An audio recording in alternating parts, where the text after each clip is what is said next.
Hello, everyone. How are you? Very sunny day in Melbourne today. Fantastic. We've had a bit of rain in the past few days, but it's nice to see the sun again. And apparently, we're going to have it for a few days. So I'm pretty happy about that.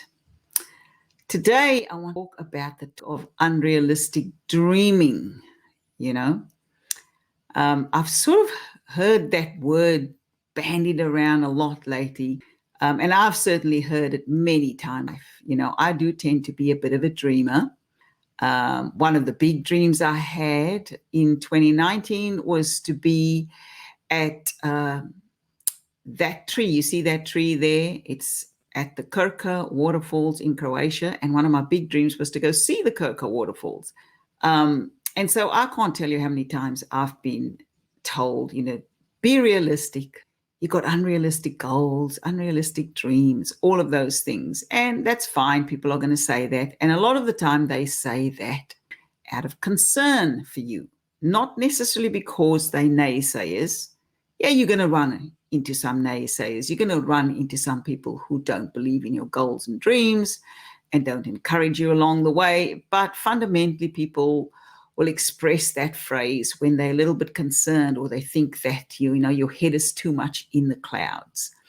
And as a writer who sometimes, I do live in the clouds. I'm writing stories and poetry and all those things. And there's a bit of cloud living required to turn out some, content around poetry and around short stories and things like that. So for me, about 23 years ago, obviously, I was in a situation and my unrealistic dream at the time was simply to get out of massive debt. Relationship had ended. I was pregnant and alone, and the house we had sold at a loss, and there was $50,000 about or close to $50,000 debt hanging over my head. And so I call that dream an unrealistic dream because I wanted to reduce the debt, but I was going on maternity leave. I was only a few months away from maternity leave. And what that meant was that the income was going to decrease dramatically. And yet I had this dream in my mind that I needed to clear the debt. And so one of the big things driving that was that I didn't want to be perceived as a statistic, as a single mom who was going to be living off welfare or social support or anything like that. For some reason, I simply didn't want to entertain that thought and didn't want to be judged or perceived in a negative light. And so I would sit there and wonder how I'm going to clear this massive debt. So when you've got this big debt, you're going on maternity leave, your income is going to be reduced. It was kind of an unrealistic goal, so to speak, or an unrealistic dream. But there were some things I did that helped me make the unrealistic dream a reality and within a reasonably short time frame. So I'm going to share some of the points that I used and that I've used consistently in my life to actually convert my unrealistic dreams into reality. The first thing I did was I held a vision for it. I would write out every day and sit quietly for a few minutes every day and simply visualize that I was debt-free. Crazy, right? To do something like that when this your bank balance or the loan balance or whatever is telling you a different story, and yet I'm visualizing that I'm debt free, and I did it every day without fail. And if I didn't sit there and visualize about it, I would write it out because I journal a lot. So I would write in my journal, I am debt free. I have cleared my $50,000 worth of debt. So that was the first thing. Step number one was I held a vision for it. Step number two was taking action to try and see how I could turn that unrealistic dream into reality. So for me, the action that I needed to take or that I identified I needed to take was that I had to get a better job when I was coming off maternity leave, I was like, this income that I'm currently making isn't going to help me clear this debt in any great hurry. So I need to figure out how to get a better job. And so I wrote and rewrote my resume a gazillion times. And I started to tap the minds of those around me. I started to do my research, right? Did a lot of research around decent paying jobs, where my skills could match those decent paying jobs or those higher paying jobs. And then I went on to the third step, was I started to tap the minds of the people who knew more than I did. And by that, I mean, I started talking to recruiters, and I started talking to hiring managers and HR people. And I also started talking to colleagues who were succeeding where I wanted to be, ones that were earning the higher incomes and landing the roles, in reasonably short space of time. Tap that mind, that mastermind, so to speak, and picked the brains and learned and implemented, and all the advice that they were giving me, I was implementing, following. And within about 6 months, I think it was, I increased my income by $40,000. And within 2 years of starting that whole journey of wanting to turn my unrealistic dream into reality, I had bumped my income up into the high six figures.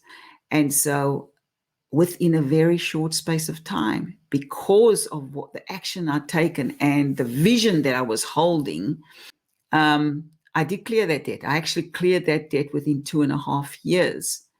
And so my unrealistic dream quickly became a reality for me within the space of 2.5 to 3 years. The other thing I did was I started helping other people have similar success. So there were people who were also wanting to improve their careers, and I started writing their resumes and helping them, coaching them, all that kind of things. And they started having similar success. So years where that brought about an even bigger reality in my dreams of being successful was that some of the people I helped along the way went along to land up in roles with really great companies. And those very people that I had helped, a couple of years later, had roles in their companies and would contact me and go, I know this is what you do. I know you lead in this space. There's a role in my company for the kind of skills that you have. Are you interested? And I land some of my highest paying contracts through people I had previously helped in their own career journey. So it ended up being, maybe not right away they were able to reciprocate, but down the track, the doors were open to me from people that I had previously helped before. So never underestimate the power of contributing to others. You just never know when that is going to circle back and actually help you become more successful, and you tap into what many people perceive as unrealistic dreams, but yet you're able to execute and make them happen for you.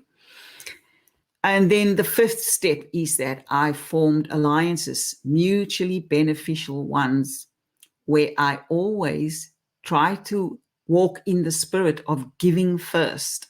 So most times when I gave first, when I supported my bosses or supported the CEOs or the managers or whoever I worked with, and even the colleagues I worked with, it was simply about forming alliances of giving and receiving, or alliances of reciprocity.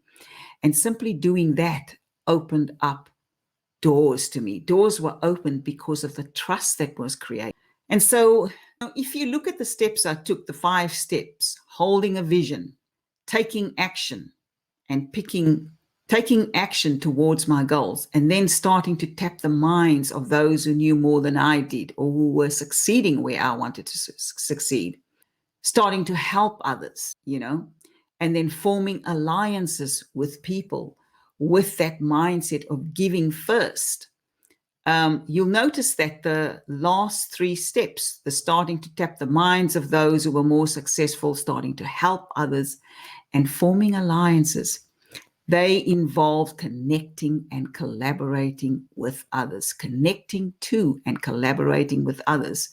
In other words, community. So to this day, my big successes happen in and around connection and collaboration with others. I don't underestimate the power of community, the power of people, the power of creating like a master mindset when you work with other people. I don't know, for me, it's just led to better growth, better income, better success when I work and collaborate in and around other people. And so I myself am starting a career support community around the week beginning the 22nd of February.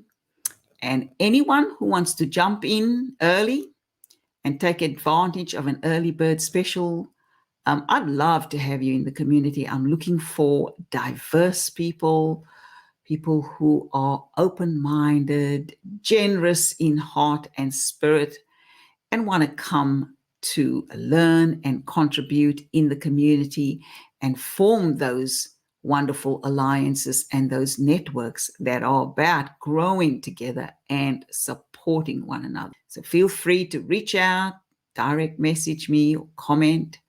And I look forward to seeing you if you decide to jump in and join us on the journey.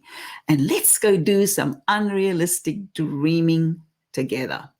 Every dream can become a reality if you're willing to hold the vision for it, take action towards it, and form the alliances and the networks that you need to make those dreams become a reality. Have a great day, everyone. And for those in Melbourne, I hope you get out in the sun and get down to the beach and have a good time. Bye for now.